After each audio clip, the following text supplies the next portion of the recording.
음악회를 가보면 피아니스트 옆에서 악보를 한 페이지씩 이렇게 넘겨주는 그런 사람 본 적이 있으실 겁니다. 이 사람을 일명 페이지 터너라 그렇게 부르는데요. 물론 음악계에서는 또 나름대로 좀 부르는 용어들이 있습니다만은 하여튼 페이지 터너라 우리가 그렇게 부릅니다. 연주되는 음악의 전체 흐름에 맞추어 가지고 온 신경을 집중해서 신속하고 아주 신중하게 연주자가 불편을 느끼지 않도록 자연스럽게 악보를 무대 위에서 넘겨주는 그런 사명을 다합니다. 어떤 피아니스트는 그렇게까지 이야기를 했더군요. 이 페이지 터너가 연주 전체의 성패를 좌우한다, 그렇게까지 이 페이지 터너의 중요성을 말하기도 하는 것 들었습니다. 그런데 이 페이지 터너가 반드시 지켜야 될 원칙이 있습니다. 쉽게 표현하면 이런 말입니다. 연주자보다 튀어서는 안 된다는 것입니다. 같이 무대에 올라가지만 연주자보다 더 관객의 눈길을 끄는 화려한 옷을 입거나 또 화려한 액세서리를 하는 거, 이런 건 착용 금지입니다. 연주자를 건드려서도 안 되고 악보 넘길 때 소리를 내서도 안 되고 연주곡의 전체 흐름을 꿰뚫어 보면서 적당한 속도로 악보를 넘기는 사명, 그 사명만 다하면 되는 것입니다. 그리고 연주가 끝이 납니다. 관객들의 모든 시선과 관심과 박수는 누구에게? 연주자에게만 절대로 드러나지 않아야 되는 그런 원칙을 가지고 무대 위에 서는 사람입니다. 그래서 이 페이지 터너의 역할을 일종의 자기 소멸의 조력자다, 이렇게 부르기도 합니다. 자기 소멸의 조력자, 의미가 있는 것이죠. 오늘 본문을 보면 정말 모범적인 자기 소멸의 조력자 한 사람을 우리가 만나볼 수가 있습니다. 우리가 잘 아는 세례 요한을 우리가 오늘 만나는데요. 이 사람, 오늘 본문을 읽은 내용을 쭉 훑어보면 이 자신을 메시아로 추앙하고 싶어하는 제자들 틈에 지금 있습니다. 그 제자들도 실제적으로 솔깃한 제안을 해요. 그런데 이 내가 해야 될 역할은 자기 소멸의 조력자다, 페이지 터너와 같은 거야, 그런 정체성을 이해하고, 아니야, 내 뒤에 오시는 예수님이 더 높아져야 되고 나는 더 낮고 작아져야 돼, 그렇게 단호하게 선언하는 사람이 오늘 본문에 나오는 세례 요한입니다. 오늘 이 사람을 보면서 우리가 중요한 교훈을 좀 얻으려고 합니다. 첫 번째로, 우리가 주의 사역을 하는 데 있어서 꼭 기억해야 될 아주 중요한 교훈 한 가지가 있는데요. 첫째는 뭐냐 하면 주제 파악을 제대로 해야 된다는 것입니다. 주제 파악. 지금 세례 요한은 본문의 전체 맥락을 보면 조금만 마음 잘못 먹으면 자신을 메시아로 착각할 수 있는 그런 위치에 지금 있습니다.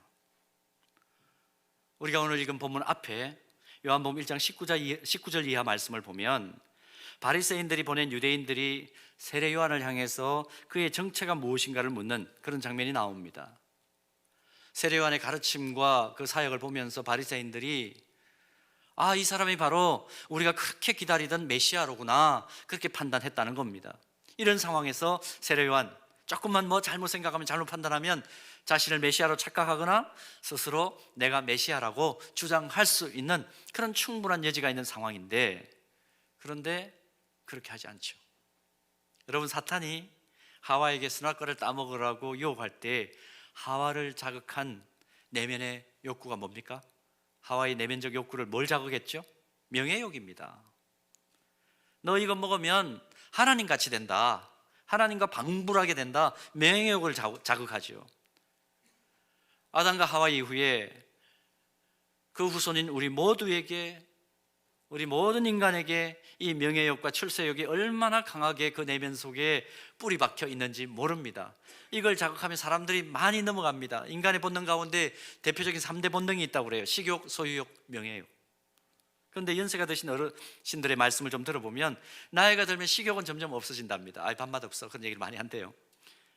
소유욕도 별로 가져봐야 나중에 빈손으로 갈 건데, 그 생각은 하시는데, 근데 연세가 드시면 드실수록 생기는 그 욕구가 뭐냐면, 여기 김영석 박사님도 그런 얘기 하시죠. 죽을 때까지 유지하고 싶은 게 뭐냐면 품이라고 그럽니다. 달리 표현하면 김 박사님 정확하게 표현하기를 명예욕이라고 그렇게 표현하는 말씀을 들었습니다. 여러분, 세례 요한이라고 명예욕이 없었을까요? 그도 인간입니다. 아담의 후손입니다.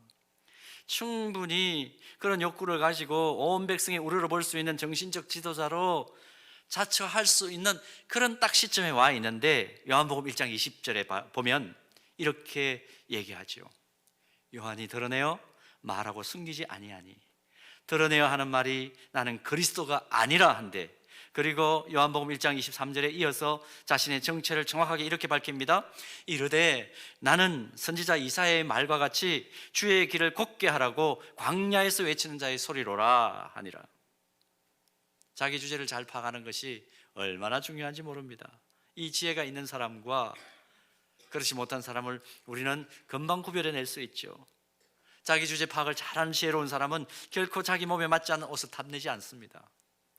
자기 주변에 자기보다 더 큰 그릇의 사람이다, 또 큰 옷을 입고 있는 사람이다, 그렇다고 해서 결코 시기하거나 불필요한 경쟁도 하지 않습니다. 특히 성숙한 하나님의 종들은 더욱 그렇죠.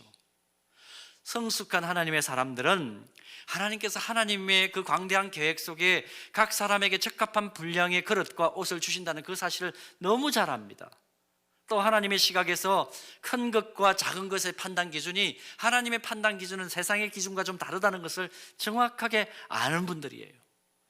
인간적인 시각에서 크다 작다 또 높다 낮다 그걸 보는 게 아니라 하나님은 그 사람이 맡은 것에 대한 신실함의 여부로 크다 작다를 판단하신다 하는 그 원리를 정확하게 꿰뚫어 아는 사람들입니다. 영국 출신의 선교사 가운데 중국 선교의 아버지라고 불리는 분이 계시죠. 허더슨 테일러라는 선교사님이십니다.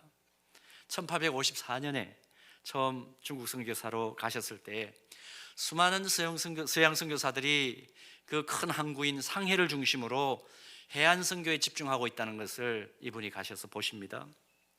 선교사들이 좁은 지역에서 너무 서로 경쟁하는 모습을 계속 보이는 거예요. 그걸 보면서 허더슨 테일러 선교사가 내적으로 결심을 합니다. 나는 다른 선교사들과 절대로 경쟁하지 않으리라 결심을 딱 하고, 이제 당시에 푸른 눈의 서양 선교사님들이 들어가지 않았던 중국의 북쪽 내륙 지방으로 들어갑니다. 말을 타고 총을 가지고 그렇게 들어간 것이 아니고 중국인처럼 변발을 하고 중국 민족 고유의 옷을 입고 들어갑니다. 그때 이분이 들었던 별명이 뭐냐 하면 미친 사람 허드슨, 이런 별명을 받았다고 그래요. 선한 일을 하기 때문에, 복음 전하는 사역을 하기 때문에 이분에게 험악한 일이 일어나지 않았을까요? 아무런 병고가 일어나지 않았을까요? 1867년에 딸이 죽습니다. 그리고 3년 뒤에 5살 난 아들 사무엘이 결핵으로 세상을 떠납니다. 같은 해 태어난 지 20일 되었던 아들 노엘이 장염으로 또 하나님의 부름을 받습니다. 더 기가 막힌 것은 그 아들이 죽은 지 10사흘 만에 그의 부인마저 32살의 나이로 하나님의 부르심을 받습니다. 내가 선한 일을 하는데, 내가 다른 선교사들과 경쟁하지 않고 참 가치로운 사역을 하고 있는데 하나님께서는 왜 나에게만 이런 일을 주실까? 이런 일을 주실까? 하나님께서 어떻게 응답하셨을까요? 왜 너는 안 된다고 생각해? Why me라고 물었던 허드슨에게 Why not이라고 하나님 대답하지 않았을까 싶습니다. 허드슨 테일러가 평생 성경 외에 자기 신조로 삼았던 중요한 말씀이 있는데 이 말씀입니다. 작은 일은 작은 일이다. 그러나 작은 일에 신실한 것은 큰 일이다. 그리고는 1905년 6월 3일 73세의 나이로 중국 호남성 북쪽 지방 전도 여행을 하다가 73세로 중국 사역을 마무리를 하죠. 결코 다른 선교사와 경쟁하지 않고 몸에 맞지 않는 옷을 입지 않고 자기 주제를 파악하면서 사역하겠다는 이 허드슨 테일러의 삶, 결국 중국 대륙을 복음화시키는, 또 중국 대륙의 복음의 초석을 놓는 그런 귀한 사역으로 기억이 되고, 실제적으로 아직까지도 중국 내지 선교회는 활동을 하고 있습니다. 세상 사람들은 자기 주제를 파악하고 불필요하게 경쟁하지 않는 사람들을 보고 허드슨 테일러를 향해서 말했던 것처럼 미친 사람이다, 정신이 나간 사람이다, 얼이 빠졌다, 바보다 그렇게 말하는지 모릅니다. 그러나 오늘 우리가 세례 요한의 이 자세를 통해서나 허더슨 테일러의 선교적 삶을 통해서 얻는 교훈은 무엇입니까? 작은 일을 맡았다고 할지라도 그 일에 신실하기만 하다면 하나님은 그런 사람 보고 큰 사람이다 인정하신다는 겁니다. 그러므로 작고 사소한 일에 부름을 받았다고 할지라도 그 일에 신실하고 충성하기만 한다면 어떻게 될까요? 마태복음 11장 11절 보니까 세례 요한을 향해서 예수님께서 이렇게 칭찬을 하시죠. 여자가 낳은 자 중에 가장 큰 자가 세례 요한이야. 우리 교회는 누가 보지 않아도 신실하게, 참으로 신실하게 섬기는 하나님 나라에서 진짜 큰 그런 분들이 많으십니다. 참 감사할 일입니다. 어떤 분은 한 교육부서에서 40년을 섬기고 이름 없이 빚도 없이 아침마다 일찍 저도 나름대로 와보면 그분은 더 일찍 오셔서 온 방을 청소하시고 아이들이 먹을 물을 떠다 놓고 그렇게 하는 모습을 늘 매주일 아침마다 봅니다. 이런 귀한 하나님의 사람들이 있었기에 지금까지 서현교회가 든든히 서왔고 계속해서 하나님께서 부어주시는 부흥의 은혜를 경험하게 된 것이죠. 자, 그렇다면 이제 어제보다 오늘보다 내일이 더 나은 주님 교회가 되고 온 세상에 복음의 능력을 나타내 보이는 진정한 영적인 공동체가 되기 위하여 어떻게 해야 될까요? 더 많은 신실한 헌신자가 필요합니다. 그래서 오늘 하나님 나라 운동과 주님의 교회에 꼭 필요한 봉사 영역이 무엇인지 확인하고 서연의 모든 가족들이 세상에서 가장 아름다운 이 봉사 일에 동참해 주기를 바라면서 새하봉 주일을 지키는 것입니다. 또 지난 주일 공동오회를 통해서 앞장서 섬길 분들을 세우게 된 것이죠. 사랑하는 여러분, 신실하게 자신의 자리에 서 있겠다고 결단하는 헌신자들이 우죽순처럼 일어날 때 비로소 교회는 희망이 있습니다. 그 일에 여러분들께서 단 한 사람도 예외 없이 불씨가 되어주시기를 소원하고 축복합니다. 약하시군요. 소원하고 축복합니다. 정말 우리의 그 섬김을 통해서 점점 어두워져가는 세상이 이 교회 때문에 밝아지는 그런 놀라운 역사가 나타나게 될 줄로 믿습니다. 자, 그런가 하면 두 번째로 예수님은 점점 커져야 되고 나는 점점 작아져야만 된다, 이런 의식으로 사역한 세례 요한을 통해서 배울 수 있는 또 하나의 교훈이 있습니다. 우리가 주님의 이름으로 행하는 모든 사역의 궁극적인 목표는 오직 주님의 이름만 높아지는 것이어야 한다는 겁니다. 오직 주님의 이름만, 오직 주님만. 오늘 말씀의 제목입니다. 오직 주님만. 오늘 본문에 기록된 흐름을 보면 예수님의 인기는 점점 올라가고 세례 요한의 인기는 점점점 시들시들해져가는 그런 상황입니다. 세례 요한의 입장에 보면 참 씁쓸하죠. 너무너무 씁쓸하죠. 근데 본문 29절 말씀 보면 세례 요한이 아주 의미심장한 의외의 감정 표현을 합니다. 보십시오. 신부를 취하는 자는 신랑이나 서서 신랑의 음성을 듣는 친구가 크게 기뻐하나니 나는 이러한 기쁨으로 충만하였노라. 인간적으로 보면 기뻐할 일이 하나도 없어요. 예수님에게 모든 시선이 다시 집중되는 것을 보고 자기에게 집중되어 있던 그 시선이 예수님에게 집중되는 것을 보고 좋아할 일이 없죠. 가졌던 인기와 명성은 사그라들고 점점점 자기로부터 관심이 떠나는 그 사람들의 뒷모습을 보면서 기뻐할 일이 결코 없습니다. 자기를 따르던 최측근들조차도 불안해하고 흔들리고 있습니다. 그동안 쌓아놓았던 것들 다 무너질 판인데 기뻐할 수가 없죠. 그런데 기뻐한다고 합니다. 기뻐해도 보통 기뻐하는 것이 아니고 크게 기뻐하고 기쁨이 충만하다, 그렇게 고백합니다. 실망하고 낙심해야 될 판에 세례 요한이 무엇 때문에 충만한 기쁨을 유지할 수 있었을까? 의문이 생깁니다. 이유가 뭘까요? 세례 요한은 자신의 사명이 무엇인지 분명하게 깨달았기 때문입니다. 내 사명이 뭐다, 그걸 분명히 깨달았기 때문이죠. 요한복음 1장부터 보면 세례 요한이 유대인들에게 자신의 정체성을 질문받았을 그때부터 또 시간이 좀 지나면서 예수님을 만났을 때 또 오늘 본문에 사건이 있기까지 일관성 있게 유지하고 있는 의식과 태도가 있습니다. 뭐냐? 사람들이 자기를 떠나서 예수님께로 관심을 돌리고 몰려가는 것은 나에게는 힘들고 슬픈 일이 아니고 나로서는 기뻐할 수밖에 없는 일이라는 거예요. 내 사명이 그랬기 때문에, 내 사명이 예수님께로부터 모든 사람들의 시선을 돌리게 하는 그 사명이기 때문에 이 일은 기뻐할 일이다. 성경을 보면 세례요한과 똑같이 사명 때문에 기뻐한 대표적인 인생 또 한 사람 있죠. 누굽니까? 사도 바울. 빌립보서 1장 18절 말씀 보면 사도 바울이 이런 고백합니다. 그러면 무엇이냐? 세례요한은 똑같이 이제 고백하는 거예요. 그 치례로 하나 참으로 하나 무슨 방도로 하든지 전파되는 것은 그리스도니 이로써 나는 기뻐하고 또한 기뻐하리라. 바울이나 세례요한이나 똑같은 의식과 자세를 가지고 있습니다. 진정한 메시아이신 예수님이 박수와 갈채를 받으시고 그리스도의 복음이 전파되기만 한다면 정작 자신들은 차가운 로마 감옥에 들어가 있든지 헤롯의 감옥 안에서 생명을 끝내든지 전혀 문제가 되지 않는다. 이것이 사도 바울과 세례 요한을 통해서 확인하는 사실이죠. 여러분, 헤롯이 어디에서 죽었습니까? 헤롯이 죽은 게 아니죠.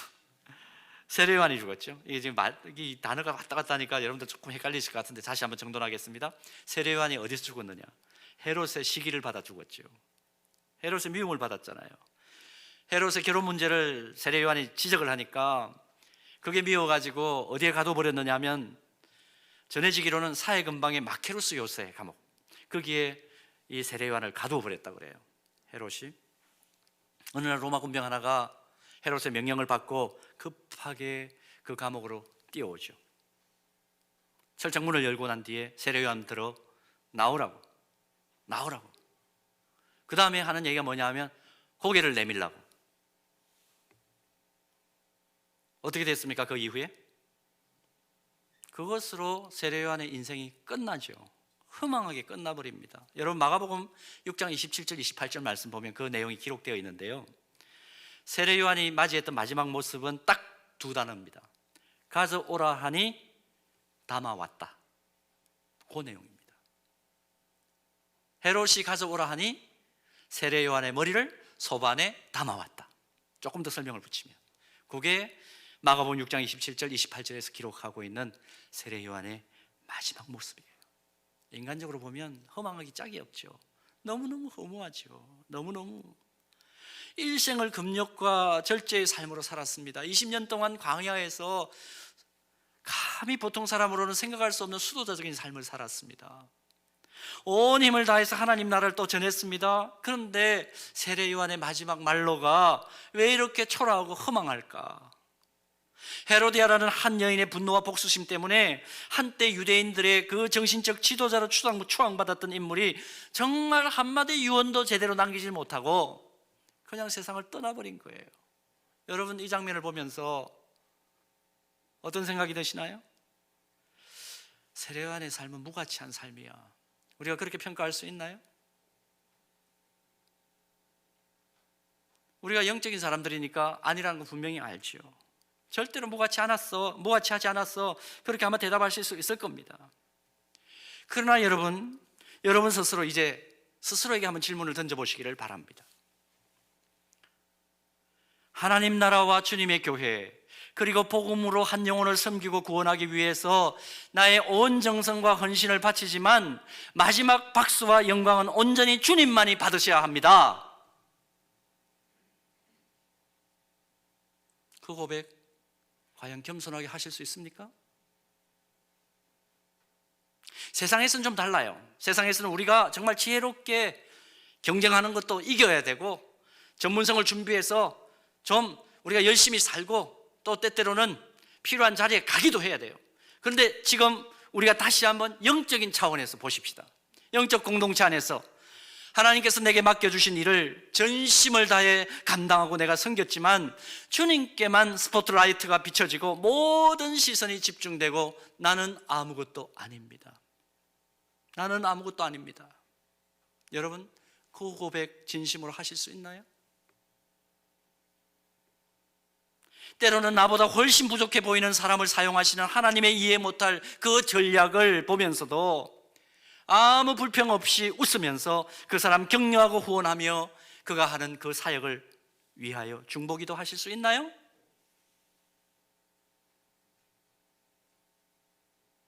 사역을 해오는 과정 중에 그동안 여러 종류의 사역자들을 만나보았습니다. 어떤 분들을 만나면 정말 그분은 빛이 나요.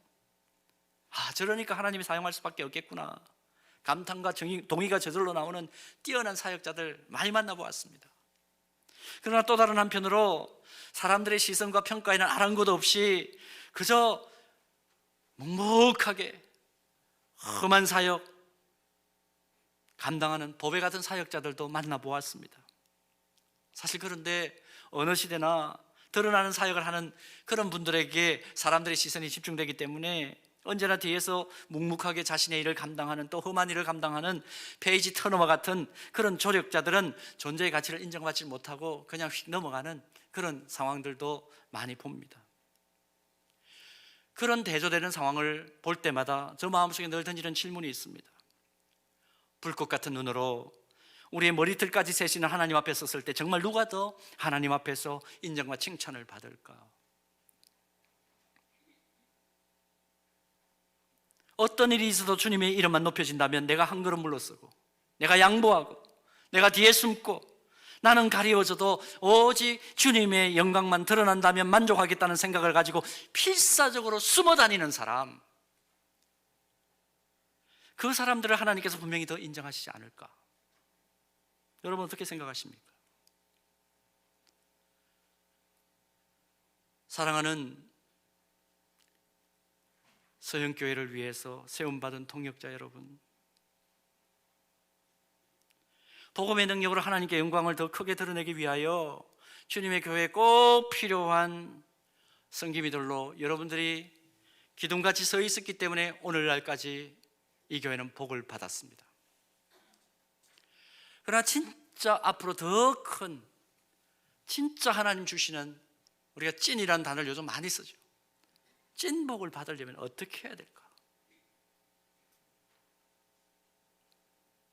세례요한의 고백, 그는 흥하여 하겠고 나는 쇠하여 하리라. 이것 외에는 방법이 없습니다. 누가 만약에 여기는 왜 이래? 왜 나를 알아주지 않아? 그러면 우리 모두 그렇게 얘기합시다. 여기서는 이러시면 안 됩니다. 여기서는 이러시면 안 됩니다.